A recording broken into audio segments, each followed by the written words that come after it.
Okay, awesome. Well, we are going to do some Q&A at the end. I've got a few questions just to warm us up. But if you do have questions, Ricky, just raise your hand, and Ricky is going to grab my mic and run around the room and give it so you guys can talk on the mic so that everyone can hear, and we have it for the live stream. Okay, Phil, we're going to start. Can you just tell us about your entrepreneurial and how you actually got started? Am I allowed to ask a quick question before we start? Absolutely. I swear I'm not going to take over and steal the show. Can I please see a show of hands of the number of people that have heard of my company, Phil and Sebastian? Okay, like half. Okay, awesome. Thank you. That's how I was sort of thinking about how to tailor my responses here. So, Yeah. if you wouldn't mind posing the question again. Of course. Can you just tell us about your entrepreneurial journey and Sure. how you got started? Sure, absolutely. So, it was not the case that I always knew I wanted to be an entrepreneur. So I started off, I went through engineering here at University of Calgary. I graduated with electrical and computer engineering in the year 2000, so a good while ago. I worked for 7 years as an engineer. I worked here in Calgary, I worked in the US, and I also worked in Germany. So I traveled around a bit. And I really enjoyed engineering. I was listening to some of the comments here today about like innovating and problem solving, and I would say I actually did that as an engineer, just implicitly. I would say I problem solved and I innovated. But I think what could be interesting for you to hear today is what I felt was missing, and why I ended up steering myself towards entrepreneurship. But yeah, ultimately, I really enjoyed the problems of engineering. I thought they were fun and challenging, but I found a number of things were missing for me. And I felt a level of unfulfillment. And that eventually steered me to do something that was culinary in nature, because I just love taste and flavor. I'm just captivated by it. And I knew I needed to do something that was very tangible, which is tough with engineering sometimes because you can work in really intangible things. I remember at one point my job was so esoteric, I just couldn't even explain it. I couldn't, my girlfriend at the time, she had no idea. I couldn't explain my job. And that's fine for some people, but for me, I needed something that was like really grounded and down to earth. And what I find with coffee is that when I'm on an airplane and I'm traveling to Africa, wherever I'm going to buy coffee, the person sitting next to me always has an opinion about coffee. They may not like it, they might like it, but they always have an opinion. And it's a very down-to-earth thing.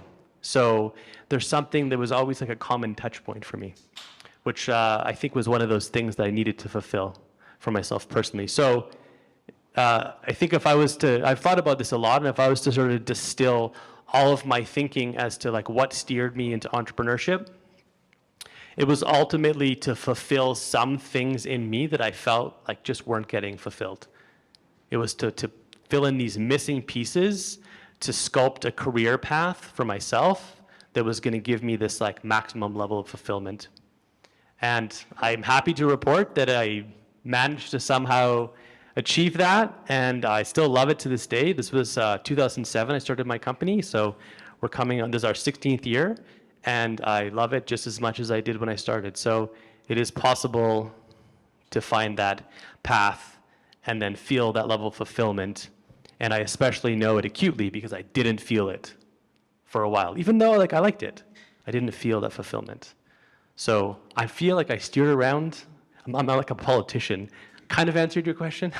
I guess if you could kind of touch Yeah. on like, okay, so you were working Sure. and you were feeling there was something missing. So, you mentioned that everyone has an opinion about coffee. But what kind of made you decide like, okay, I want to start a coffee company, Sure. and like, I'm going to quit my job, I'm going to do this, or what did The that look specifics like? of the coffee company. So I remember having a specific, I called a meeting with Sebastian, my now business partner, and I'll back up and explain how I met him because that's maybe interesting for some people. So I met him in second year engineering, and we happened to be just standing beside each other, and we needed to have a lab partner. And I just turned to him, I'm like, hey, you want to be partners? And he's like, sure. And that kind of then created a trajectory for the rest of my life in many ways, that decision. It turned out we really jibed, and we connected and became best friends and business partners. And But prior to that, we worked together. So we worked together at a number of engineering companies, and I worked in tech. And this is very possibly before some of you were born. But in year 2000, there was like a tech bubble. And it was ridiculously easy to get a tech job because there was just the tech industry was exploding. And we both ended up starting at a place called Panasonic. I'm sure you heard of Panasonic, but they started a wireless design center here in Calgary. And we started at this little startup of just 8 people in this division. And again, like I got this taste of the working world. It was interesting. Problems were fascinating. But I felt unfulfilled. So I called this meeting with Sebastian, and I sat him down. I'm like, we need to do something on our own. Like we need to be able to control the trajectory of where we go and what we do. And he's like, you're right. That's what we need to do. So we originally kind of contemplated an engineering company, actually. And we kind of toyed around with different ideas, different problems we wanted to solve. You're talking about problems today. What problem needs to get solved? Okay, yeah. Okay, how could people benefit from that? Yeah. And the thing that wasn't quite right and why we didn't end up doing it is because we weren't super excited about that solution. We saw like a need, we saw a problem, but it was like, yeah, take it or leave it. And I think what eventually steered us into coffee was just a hobby. So Sebastian and I, we started to get interested in, we were interested in wine together, and we'd come and taste wine. We didn't know anything, but we'd taste wine, like, oh, it's good, yeah. What does it taste? What are the notes? And we taste it together and talk about the notes of the wine. And then we started discovering coffee, but it wasn't that good. So like, it doesn't really have notes. It's not very good. And then I was given a book by my aunt, and my uncle was an engineer, and he was a very influential guy for me. And he passed away, sadly, in 2002 of a brain tumor at a young age, just in his 40s. And he was very interested in espresso. But I didn't really like his coffee, no offense. But there's something about like his passion and interest that kind of intrigued me. It's like, maybe there's more to this. Maybe there's something to discover. So I don't exactly know what triggered this, but my aunt had kind of seen that I had interest, and when he passed away, he had this book. It was like his Bible of espresso, and she gave it to me. She said, you should read this and just see.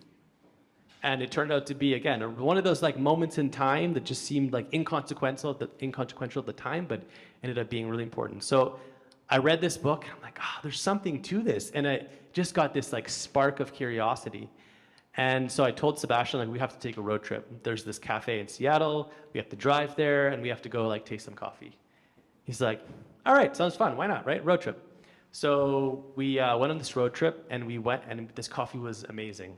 It was really delicious, and it had notes. I would smell it. I'm like, whoa, it smells like chocolate and caramel and not just coffee.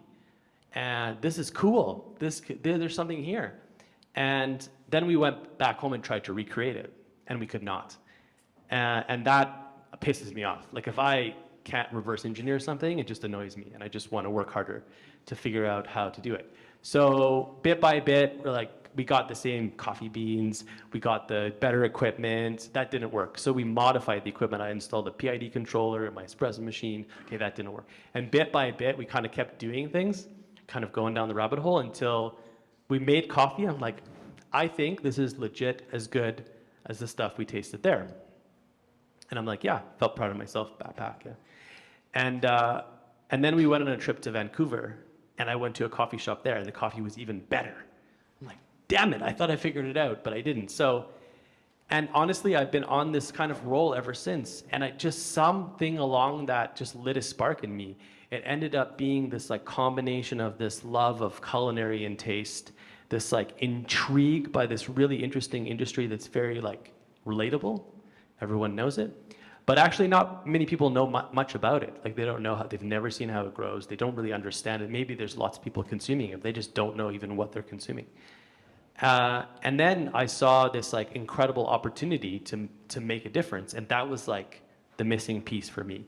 I was like, I can go down to these countries in Africa, that's where I mostly go, and I can actually have make a tangible difference on the lives of these coffee growers in a country that's basically the poorest place I've ever been and one of the poorest in the world.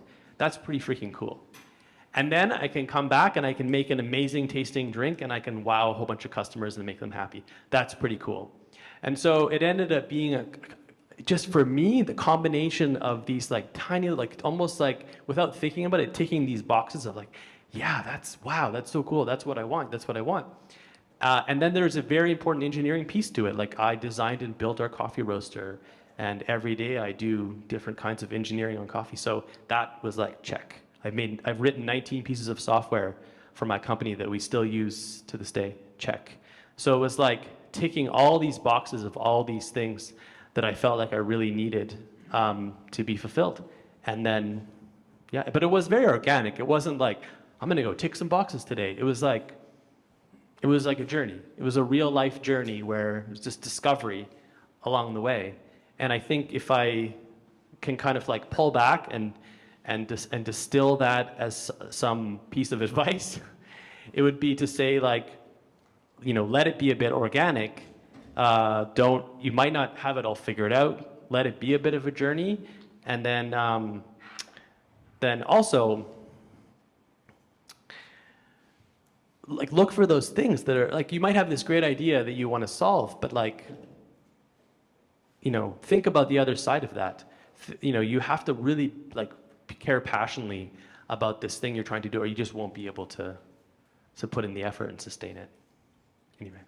I love that piece of advice of like, just like let it be a journey and just like see what happens. Like just reflecting on my own entrepreneurial journey of like, this is not where I thought I would be, but just sort of like following those interests and following that train and just seeing what happens. And it's probably going to be for the better in the long run. You're probably going to be happy. Yeah, even if you don't end up doing it, even if you decide it's not the right thing or for whatever reason doesn't work, just let it be a journey.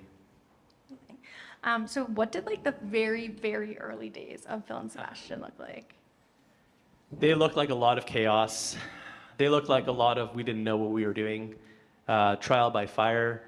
So you are ahead of the game because you're sitting in a class to give you some good advice about how to not make the mistakes that I made while I was making them or while I did the business. So yeah, what it looked like was, to give myself just a tinge of credit, we decided we were going to start.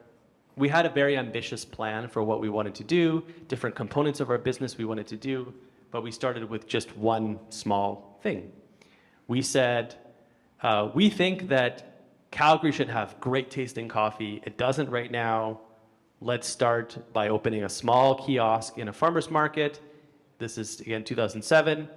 And let's buy our coffee from some other great supplier, already roasted, and let's just try to figure out how to make great coffee, how to sell that coffee, make customers happy, how to run a business out of that, not go bankrupt. Let's start small. So we were literally a kiosk in a farmer's market. And that was open 3 days a week.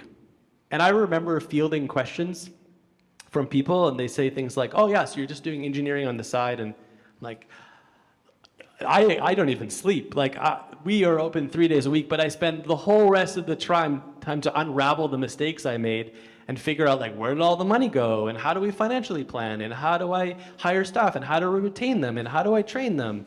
Oh, and actually, how do I make coffee taste good? So it was 120% full-time job. But I think, the one good decision we made back then was had this 3-day-a-week operation, so we afforded ourselves the time to be able to make mistakes and learn and iterate. And if engineers know one thing, it's iteration. And that's just what we did. We iterated. Okay, that doesn't work. Iterate. So yeah, the beginning was running around with like chickens with their head cut off. It was a 30-minute wait to get a cup of coffee if you came. I'm really sorry if anyone had to wait for that. It was awful. Thank you if you did. So yeah, just really making mistakes, and it's a highly overwhelming feeling. And one other thing I had to do at the beginning was learn to be patient with myself, because I don't have a hard time making mistakes, but I have a hard time not doing the things I want to do now. So that's like having patience. So I had this vision. I'm like, I want to be able to like serve the quality. I want to be able to like serve it fast. I want to be able to engage every customer. I want to be able to do, I had all these and I couldn't do them. I had to roll it out slowly. I had to do like step one, do these things. Okay, get that figured out. Do next step, get that figured out. So I had to be very patient with myself. So that was kind of what the beginning looked like. Sounds about right. Yeah. Just ultimate chaos. Yeah. Okay, last question before we kind of open it up to the floor. What were just some of the biggest surprises to you about being an entrepreneur and starting a business? Oh, I mean, there's an endless number of them. Biggest surprises. I guess it's the classic thing, like you don't know what you don't know. I mean, that shouldn't be a surprise to any of us. We are told that you don't know what you don't know, but you still don't know what you don't know.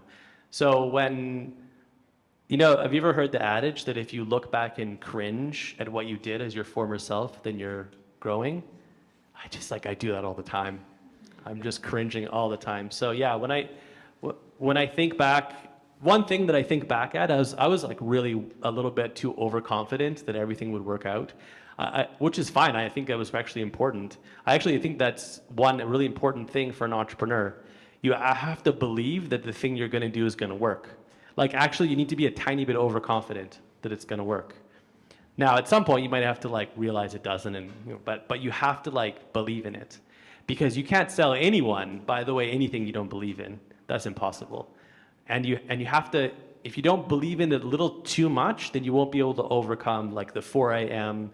exhaustion and like push through and find that like next gear, because you just be like, I don't believe in this. This is not going to work. So you have to find that thing you believe in. And I did. I was 100% convinced that if I made better coffee, the best possible coffee, that people would show up, they'd want to buy it, and they would love it, and they would want to return, and our business would flourish. I was like totally sure of that. And again, like in hindsight, I think I was a little overconfident, but probably worked out in the end for me. So that's good. Okay, I'm going to open it up. Does anyone have any questions? Raise your hand. Just going to run around with the microphone.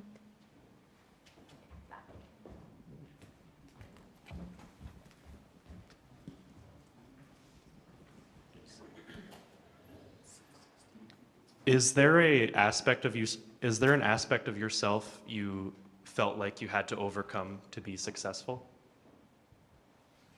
I mean, I guess I alluded at a little bit there. Like I needed to be patient.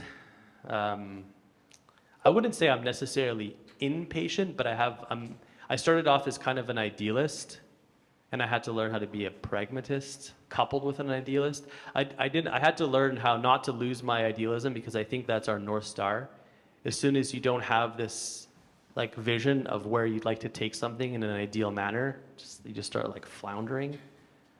But I had to, some people call it compromise, and I think I did at the beginning. I'm like, I'm not compromising. It's like, I'm uncompromising. But what I needed to realize is that, I can't do everything all at once. I have to build it slowly. Things aren't going to be where I want them to be initially. If I try to recontextualize and say like an engineering context, you might like develop a piece of software and it's not going to have all the features you want. It's not going to do everything you want it to do, because it's just not possible. So you have to be patient with yourself to build it out. And that's what I needed to learn how to do. I needed to learn how to be patient with myself and realize it's a journey. And for me, and then I needed to learn how to manage my finances.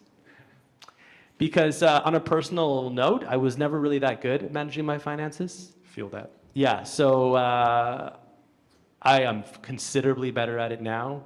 I understand financial reports. I understand, it was a process to learn how to do that. I understand how to budget. I didn't know how to do any of that. So yeah, that's really critical. So if you can go ahead and figure out the financial stuff early on, you're probably going to be better off.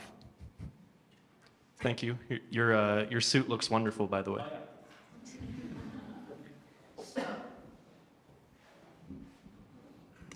I have one. So when does thinking or acting with engineering principles not good for business? Would you further elaborate on engineering principles or how you define that?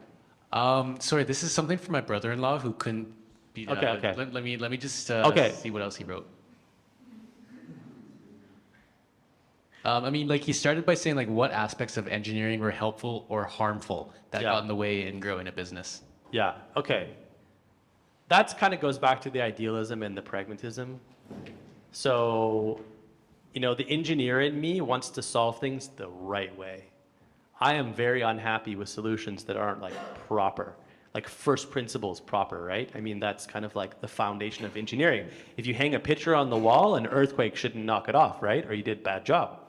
So, yeah, that's the engineering mindset. Solve problems the right way and the first time, right? But I, again, have to learn how to find a way. First of all, like I had to learn how to create efficiency in that context, right? Because if you spend too much time solving your problem in like the right way, you may not ever get it to market or may not ever. That's a fundamental challenge you'll face in the real working world, by the way.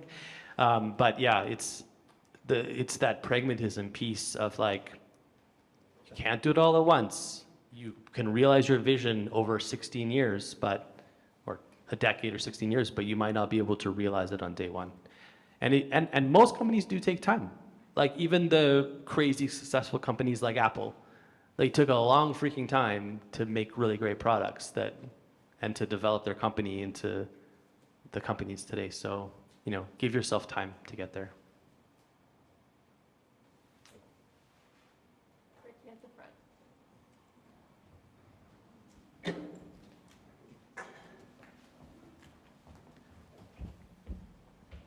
Hey, so just a quick question with respect to funding. So in your early days, when did you realize, okay, this is the time where I need to seek funding?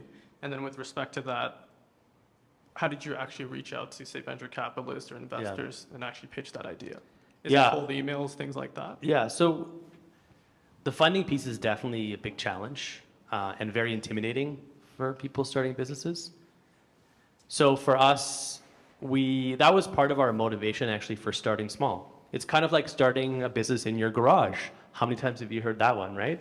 So it was the equivalent of starting a business in our garage. We started in a farmer's market. We self-funded actually. So that was about like $50,000 that we saved up. Between myself and Sebastian, we worked for free and we had enough money from the revenue to pay our staff. I don't necessarily recommend this as the only way, the sort of garage start. I think there's some really clever ways to get that capitalization up front. There's advantages and disadvantages of each. Like, I guess one really big advantage of better capitalization up front is that it gives you a much longer runway. The risk that we face with something like a self-start, where you're just self-funding or you're borrowing money from your uncle or whatever, is that is finite usually. So you have, you know, if you don't lift the plane off on that runway, you're not lifting off at all, right? So now on the flip side of it, there's something about like the grassroots nature of starting small like that and having that humble roots and putting in the sweat equity that I think has value too. So there's something of a hybrid maybe that makes sense, like putting in that initial effort. You need to kind of have a pretty well-formed idea anyway to pitch it to anyone for any kind of funding. So there's something to be said for having something more like developed and pitchable before you go to seek funding. This is exactly where these kind of places are great. Like you network with people. Funding is good old-fashioned networking. You meet this person, you talk to this person, you talk to this person, and you will be eventually introduced to someone that has some money and might be interested in what you're talking about. And then you work on your pitches and you work on a really good way to convince, by the way, speaking of pitches, you absolutely cannot pitch everyone the same way. I have learned this the hard way. I had my nice little succinct way to tell people how great coffee was, and sometimes they just didn't really care and it didn't work, it landed flat. So I needed to sort of learn how to sculpt the way I talked about my business to the specific person I was talking to and what they care about.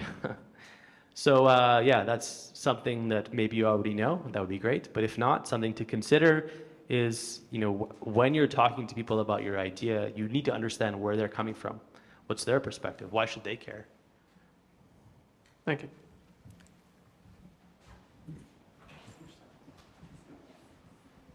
So throughout your 16-year journey, would you consider yourself more as an engineer or more of a businessman?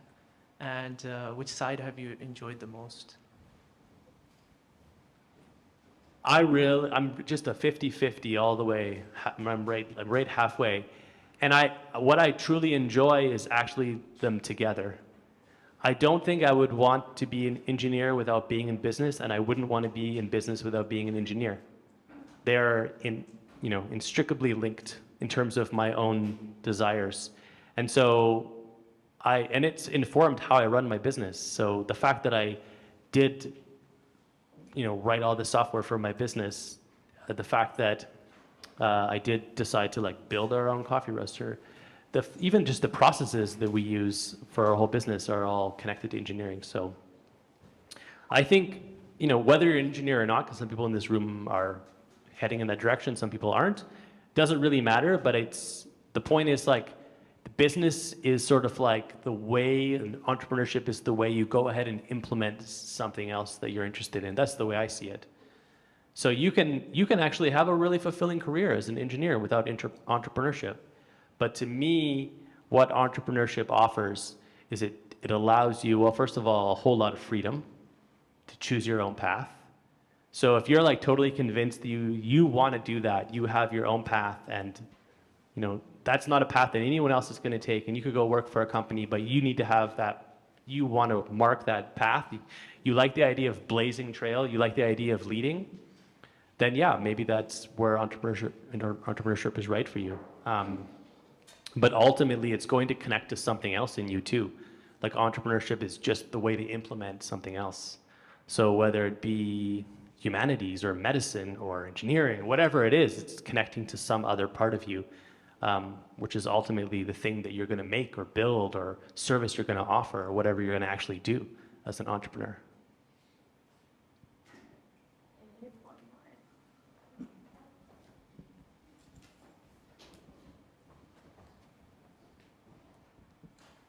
Hi, Phil. So how did you pick your target market depending on the number of coffee companies out there already existing? Yeah. How did you choose which people to target as your customers? That's one. Yeah. Second question, should I? Or shall I ask it later? All right, second question is, how did you measure the results from your iterations? Because coffee, tastes, these are all connected to human senses. What were the parameters you chose as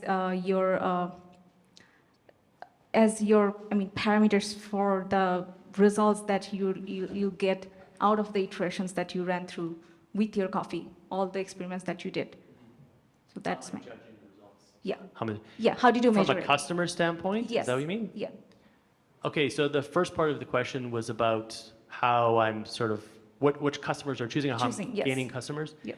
So I am one of those people that believe that one of the keys to a successful business is this sort of nebulous thing that I would call timing. And timing, I would say, is having the right idea at the right time that's going to fit the market conditions. And what I mean by that in the context of my business is that I believe if I was to have started my company today, it would not succeed. Even if I did all the same things, it would not succeed. The reason why my company succeeded was because it started in 2007, and I didn't really have competition. There was no one trying to do what I was trying to do in the city of Calgary. So I had all the customers. I had the customers that I wanted to get, that I thought that I could obtain, but I didn't have that competitive landscape. So again, that timing was critical. I am under no illusions that if I started it today, it would work. So, but further to your question about how I assessed that the customers would like my product. So there's two ways to think about this. Number one, and this is something you hear all the time, like listen to your customers, and that is important. And I'm never going to say that that's not important, because it is. But sometimes, just sometimes, your customers might not know the thing you're trying to do because they've never seen it before. And then it's really tricky to listen to your customers because they don't even know it exists. So you have to figure out a way to hybrid those two things. Because if you have some brilliant idea in your mind, you're like, this is going to change the world. They don't know anything about this, but they're going to want it. That's fantastic, but it may be so out of touch with reality it doesn't work. So in my case, the way that it was grounded for me is I saw that it was successful in other places. So I saw that there was a few coffee companies, notably in Portland and Seattle. This one that I told you I went to on this road trip, that were wildly successful. They had an enormous following. They had incredibly loyal customers. So I saw examples of something comparable in a different jurisdiction that showed me that this thing could work.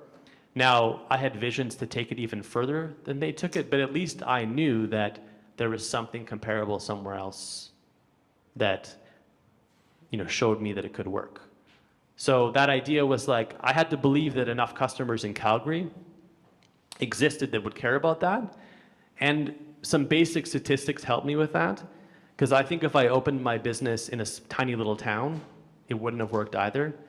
Because I only needed a certain percentage of the Calgary customers to want my business.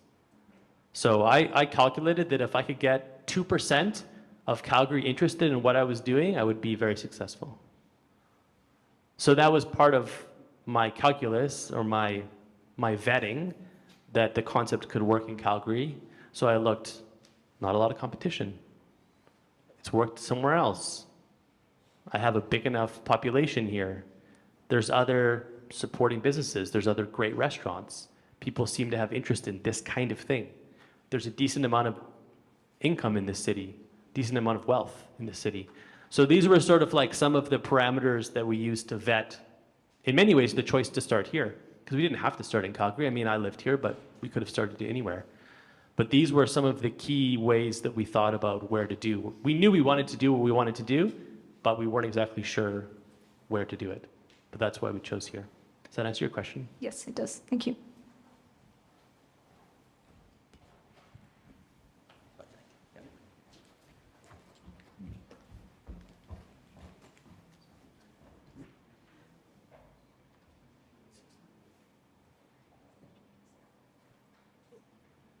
Yeah. So did you ever feel like giving up?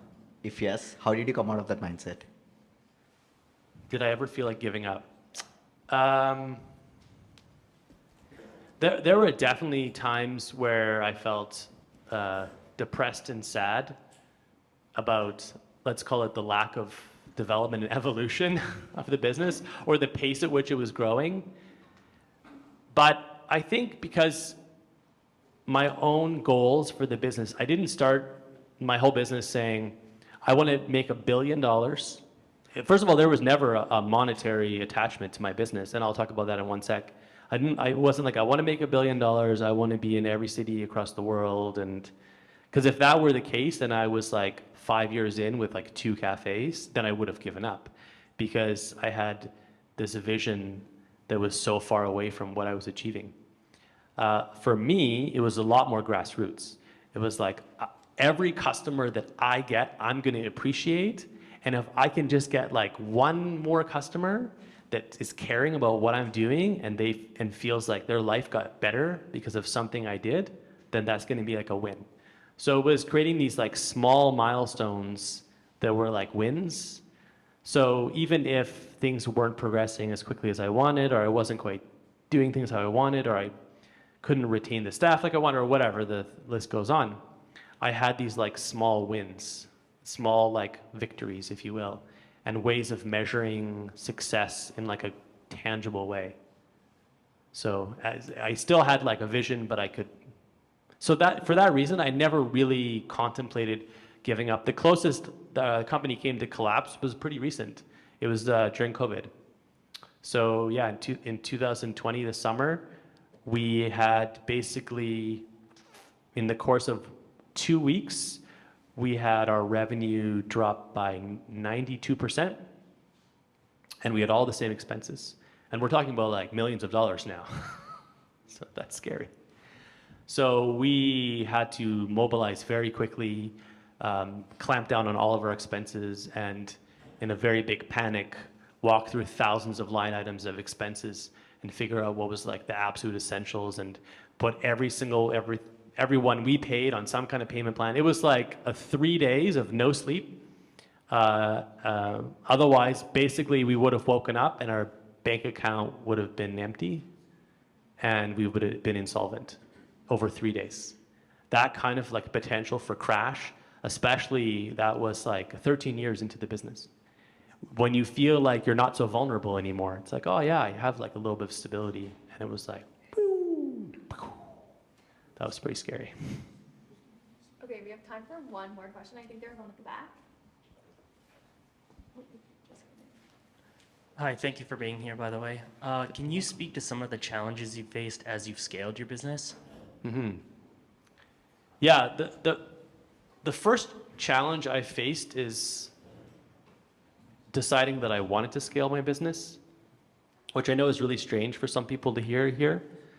But when I started my business, my goal was to make the best coffee possible and to have a positive impact on the lives of coffee farmers and all this. And I truly believe that if I decided to scale too big, I wouldn't be able to achieve that goal. And I think I probably still believe it to this day, but I've seen some ways that scale can actually really contribute to that goal more so than I originally thought. But again, coming back to motivations, if your goal is to make $1 billion, become really wealthy, I actually think you might as well just like stop, because it's not going to work. I personally believe you have to actually like believe that what you're trying to do is going to make a positive impact on your customers' lives, on the lives of people, your stakeholders, whomever. You have to believe that's going to make their life better, and that has to be like your primary driver.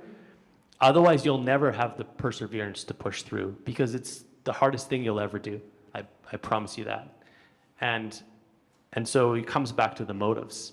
And so, yeah, but actually properly trying to answer your question.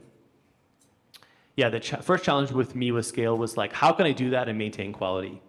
Because again, like that's my DNA. That's our DNA, is like trying to maintain quality. So that was building up a really good team. And that's really, really hard, because it's hard to trust people with your baby. You're this concept that you have that you're like so excited about. Now you have to hire a team of 15, 20. Now I have almost 100 staff, and you have to trust each of them that they're going to carry the mantle of what. So that means building a core team that you really trust and that like buys into what you're doing, and is going to. Now I don't actually do much of the hiring, so I have to really trust that that team is going to hire the right people. So it comes back to people. The biggest challenge when scaling is very simple. It's people. It's surrounding yourself with the right people, the right expertise, surrounding yourself with people that align, that care about what you're trying to do, so you can row in the same direction, and building that team, and then trusting your team and empowering them. Because if you're micromanaging them, like, it won't work. Certainly you'll never be able to scale. So building a team and empowering them are the keys. Awesome. Was there one last question at the back? Yeah.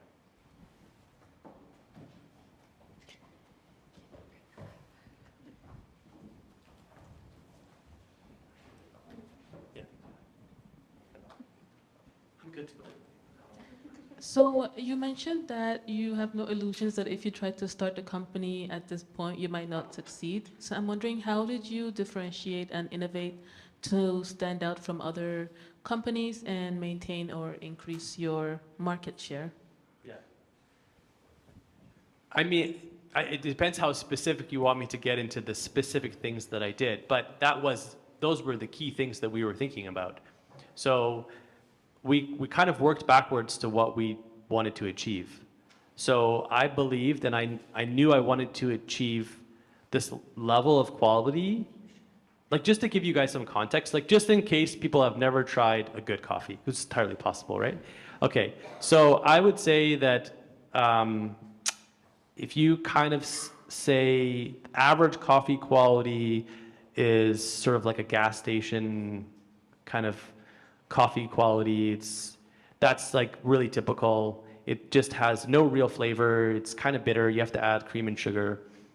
And then like a really great coffee it's the single most complex food item that in existence.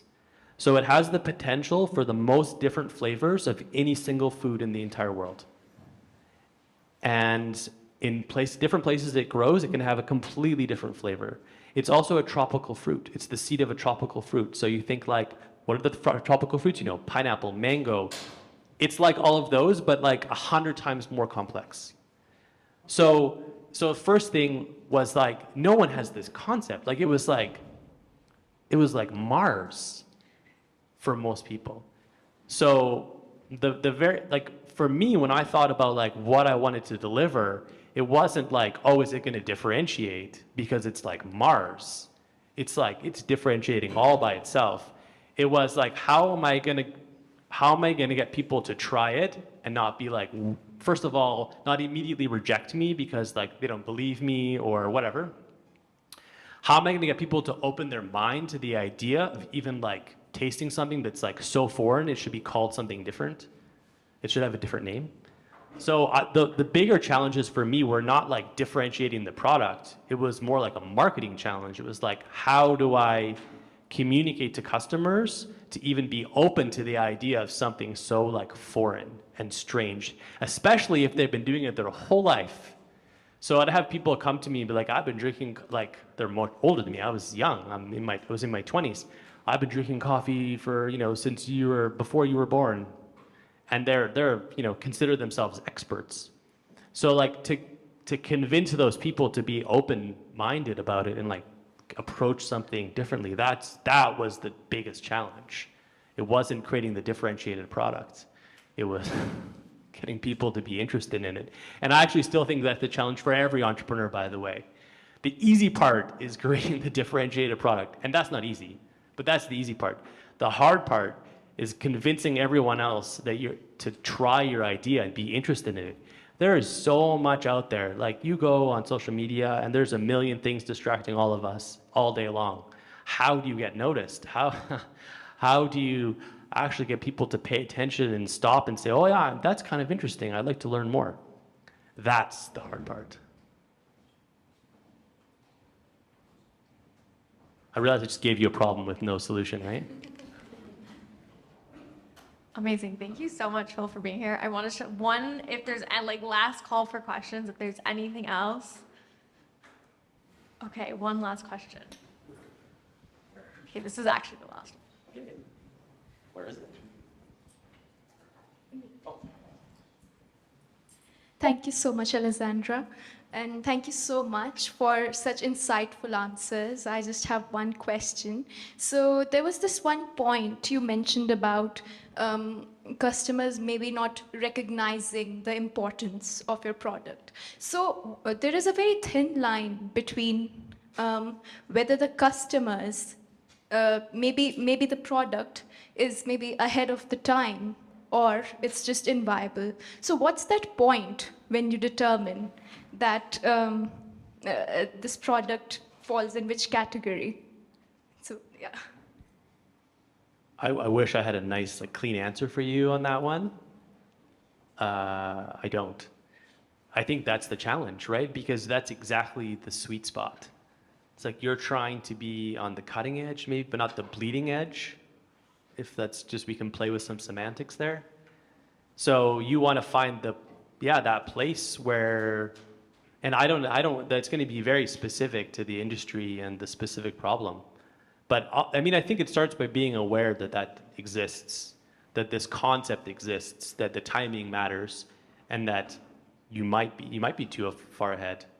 Like there was a time when I would say like ChatGPT would be 100% rejected, right? Like it would never be accepted.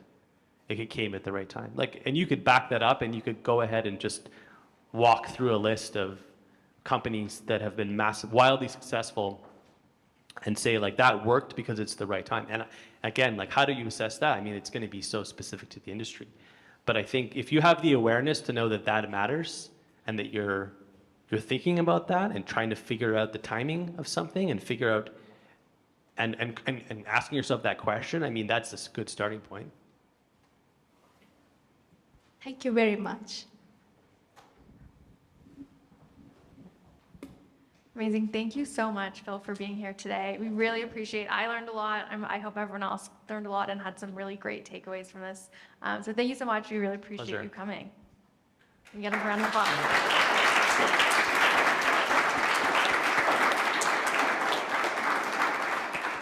Okay, and that wraps up our first Launchpad live session. So thank you all for attending, and we will see you all next week on Tuesday over Zoom for our first workshop.